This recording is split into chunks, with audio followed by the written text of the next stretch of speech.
So MasterChef Junior, Yeah. I mean, one of the things in Hollywood is they say don't work with kids and don't work with animals, but you're working with kids. And how has that been? These kids are like animals, so it's like you get the 2 for 1. No, it's super cool. It's very rewarding. 8 to 13-year-olds that come in with a certain innocence. You know, there's no blinders. It's just taking it and running with it. It's really, really inspiring and eye-opening as well, because it teaches us, even just as judges, to look at food differently. Was there any concern about how honest you guys can actually be with these kids, because you don't, while you want to be honest and help them grow, you also don't want to crush their spirits for life? Sure, and I take that into consideration with the regular MasterChef show. Food is this beautiful, romantic, sensuous thing, and a way to connect with people and ingredients.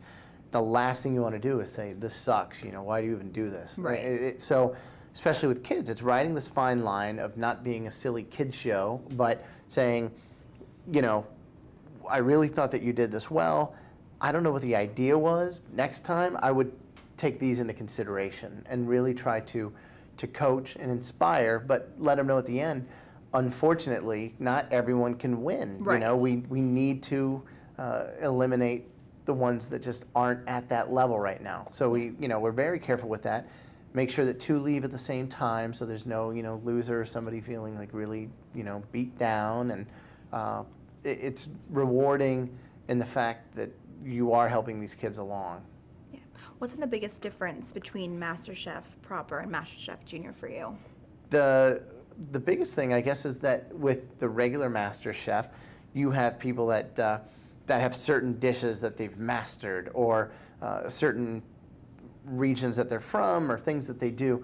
And I think with the kids, it's being raised in this food world of food television, and their parents are foodies, and eating local and going to the market, and they're still finding their voice and their own style. So some things they really think outside of the box, and we're seeing them do elimination challenges, taking over the restaurants, and you show them one thing, and it's almost like molding clay. Like they can nail it, and then making pasta from scratch in 30 minutes, and herb crusted rack of lamb, just stuff that we had no idea that they were going to be able to do. Has there been a particular challenge that surprised you with the results that it got? Probably the restaurant takeover. We had no idea what to expect. They had to do a couple different dishes, like 2 apps, 2 entrees, and order in 2 tables of this, and it's like 3 and 3, competing, and some work well together, some naturally take over this spot, and it's it didn't turn into Lord of the Flies, but it was it's kind of close. And you see Gordon expediting, pulling him around and saying, like, you guys got to focus on this, you need to do that, kind of like the soccer coach, right? And still being very nice, but being firm enough to say, like, we got to make this happen. Yeah. In terms of personalities, is there a particular contestant you're excited for America to meet? Well, I guess not by name, but when you look at it, it's just like in high school. You've got the really quiet kid that makes beautiful food.